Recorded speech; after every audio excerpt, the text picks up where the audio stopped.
Bienvenue sur le podcast Aécriture. Je suis Isa, créatrice du compte Instagram Aécriture et du site internet aécriture.fr, plateforme d'accompagnement en écriture. Dans ces épisodes, on se parle méthode d'écriture, quotidien d'auteur, blocage et réussite. Mon but ? Vous rassurer, vous donner mes tips et vous booster à finir votre roman. Alors, si comme moi, vous êtes passionné d'écriture, installez-vous et on est parti. Hello ! Bienvenue dans ce nouvel épisode du podcast Aécriture. Alors, la question du jour va peut-être vous interpeller. Peut-on écrire sans publier ?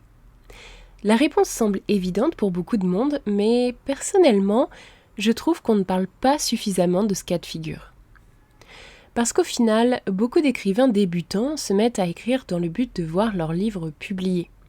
Ils se demandent souvent « à quoi bon écrire si je ne publie pas ?»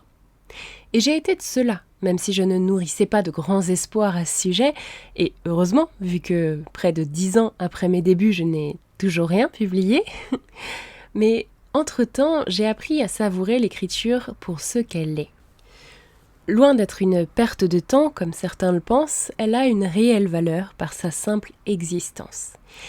Et pour aller plus loin, au risque que vous coupiez direct cet épisode, je pense que si vous considérez l'écriture uniquement pour une publication, vous n'y arriverez jamais. Je vous propose donc aujourd'hui d'explorer avec moi cette question pour comprendre pourquoi l'acte d'écrire peut et même doit exister sans forcément aboutir à la parution de votre texte. Et pour ça, vous me connaissez, j'aime vous poser des questions. Alors, voici la première. Pourquoi avez-vous commencé à écrire ?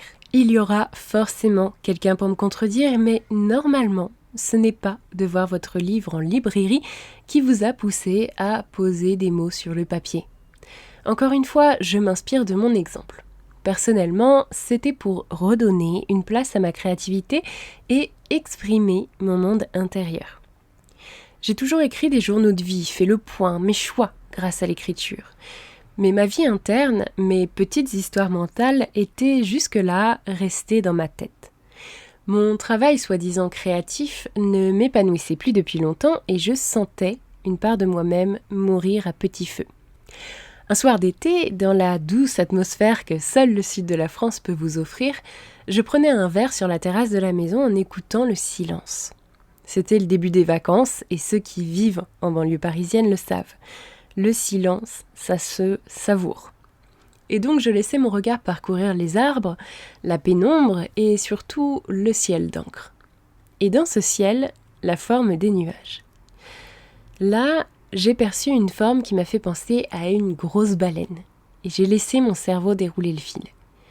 Et j'ai dit à mon copain, imagine, les nuages c'est en fait d'immenses créatures et ce sont elles qui font tomber la pluie, la neige, etc.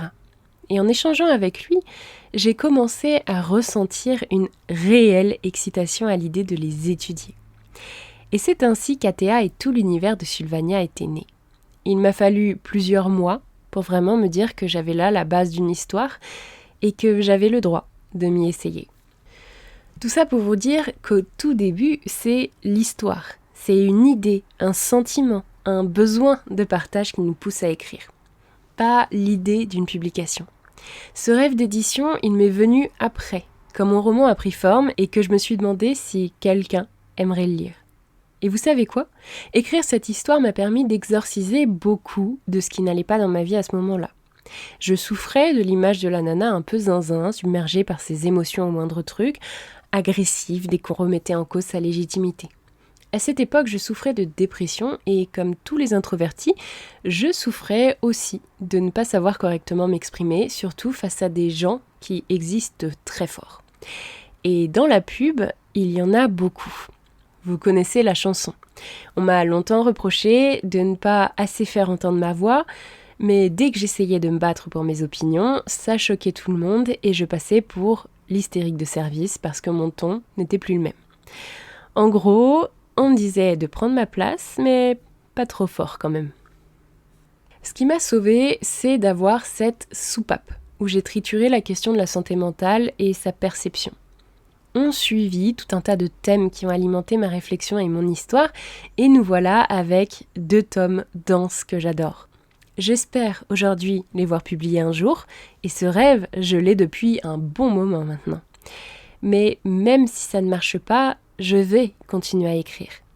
Parce que ce que m'a apporté l'écriture, c'est bien plus que ce que la publication de mon livre me rapportera jamais, surtout financièrement. Elle m'a apporté un territoire d'expression, de réflexion, une connexion avec moi-même que je n'avais jusqu'à présent jamais eue. Ma vie intérieure a toujours été très vive et la structurer pour la poser sur le papier me rend heureuse. Elle m'aligne avec ce que je suis. Et si je ne publie jamais, je serai extrêmement triste, oui, mais je n'arrêterai pas d'écrire pour autant.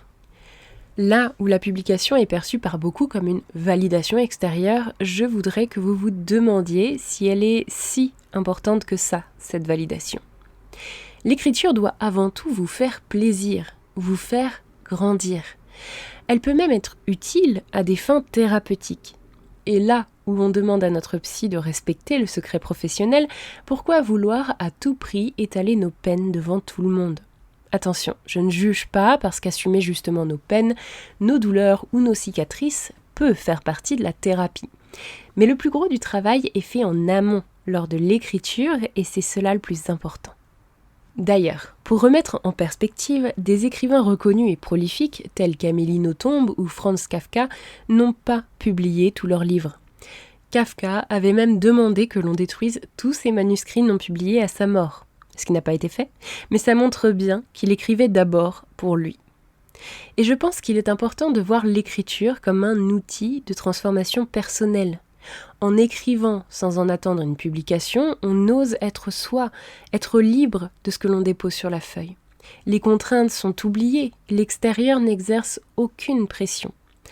Alors, je ne vous dis pas d'écrire n'importe quoi, mais seulement de vous délester des attentes souvent imaginaires qu'ont vos proches, la société ou un éditeur potentiel. Car je l'ai déjà dit dans ce podcast, et Stephen King vous dira la même chose. Le premier jet doit être pour vous. Écrivez porte fermée, corrigez porte ouverte, comme il le dit si bien. C'est l'élément clé d'une bonne méthode d'écriture. Vous devez écrire pour vous. L'étape de publication et de partage se fait ensuite. Et c'est la différence entre un bon livre, celui qui va avoir de la substance et qui marque le lecteur. Parce qu'il vient de vous, il est unique et il apporte un supplément d'âme à votre histoire. C'est cette approche qui va teinter d'originalité votre manuscrit, le rendre incroyable et qui va le faire résonner dans le cœur d'un lecteur. Oui, Martine ? Je me contredis en disant lecteur ? Pas vraiment, je te rassure. Quand je dis lecteur, cela ne signifie pas publication. Vous pouvez le faire lire sans l'éditer, partager votre histoire avec vos parents, votre conjoint, vos enfants, votre meilleur ami, ou simplement le garder pour vous. Et puis, la réelle différence que je vais exprimer dans ce podcast est que si vous pensez votre histoire uniquement pour la publier, vous allez vous inhiber. Vous allez répondre à des attentes qui ne vous feront pas du bien. Vous avez plus de chances de pondre un récit qui manque cruellement d'âme, qui va ressembler à ce qui est déjà publié et donc perdre en originalité. Je comprends l'envie de publication, je vous l'ai dit, je l'ai aussi. Mais en écrivant tout d'abord pour vous, en vous faisant plaisir, en discutant avec vous-même, vous vous offrez doublement plus. L'écriture est bien plus puissante lorsqu'elle est d'abord un acte de compréhension de soi, de questionnement de sa vision. Quand elle donne du sens à ce que l'on vit, sans fioriture pour plaire. Par exemple, pensez-vous que les journaux intimes de Virginia Woolf ou les carnets d'Albert Camus auraient eu la même saveur s'ils les avaient écrits en pensant les publier un jour ? Oui, ce sont des journaux intimes, mais pour une histoire, c'est la même chose. On va chercher l'authenticité, la pensée profonde du récit. C'est ce qui lui donne sa patte, sa douceur ou son amertume. Son âme, tout simplement. Ne pas écrire pour publier, c'est aussi refuser une pression qui va vous bloquer. Beaucoup d'écrivains mettent à la corbeille leur écrit tout simplement parce qu'ils ne pensent pas que leur histoire est publiable. Pourtant, beaucoup l'aimaient leur histoire. Mais en percevant la publication comme l'ultime finalité de leur processus d'écriture, ils en ont perdu le plaisir, la direction, l'envie. Parce qu'ils s'imaginent que pour réussir un roman, il faut le publier. que si l'on ne publie pas, on est un écrivain raté. Pourtant, depuis quand tout ce qui sort en librairie est-il un maître étalon de la réussite ? Combien de livres avez-vous achetés et abandonnés en vous disant « et ça, c'est publié ?» Je comprends pas. Et combien de chefs-d'œuvre ont été publiés à la mort de leur auteur ou ne sont tout simplement pas édités du tout ? Impossible à dire avec certitude pour les deux, mais les premiers sont très nombreux. On peut donc se dire que les seconds représentent une masse bien conséquente. Alors, ne pas publier son livre serait-il réellement un échec ? Je crois qu'il serait bon de revoir quelque peu la définition de la réussite en écriture. Parce que la publication est un choix, pas un devoir de l'écrivain. Certains auteurs publient pour partager, d'autres écrivent pour le simple plaisir. Et ça n'a rien à voir avec la qualité et la validité de ce que l'on écrit. D'ailleurs, si on veut simplement partager ses écrits, on n'est pas obligé de passer par l'édition traditionnelle. On peut simplement poster sur un blog, partager sur les réseaux participatifs ou participer à des lectures publiques. L'auto-édition, je n'en parle pas, car cela requiert une réelle volonté d'en faire un produit, de se placer comme un auteur professionnel. Et ça, j'en parle pas vraiment. Pourquoi, tu me demandes, Martine ? Tout simplement parce que devenir un auteur auto-édité est carrément un choix de carrière. Et que même si je suis persuadée qu'il faut écrire pour soi dans un premier temps, la publication derrière est, au final, l'étape suivante indiscutée. En auto-publiant, on n'attend pas la validation d'un professionnel de l'édition, d'être choisi parmi d'autres. On se crée sa chance, on décide soi-même d'investir dans son projet et de le présenter au monde. C'est un processus de réécriture et de travail différent, qui demande un investissement tout autre. Et surtout, il y a une vision de son écriture qui est tout autre. Si on ne quémande pas l'aval d'un éditeur pour être publié, c'est qu'en quelque sorte, on a une histoire à exprimer et qu'on ne souhaite pas que quelqu'un d'autre s'en mêle, dès le départ. Bref, le processus d'auto-édition, s'il est décidé avant même l'écriture, résulte du choix d'être soi-même du début à la fin. Moi, ce qui me tient à cœur que vous reteniez, c'est surtout que l'édition n'est pas une finalité. Écrire, ça peut être un simple hobby, son propre but à atteindre.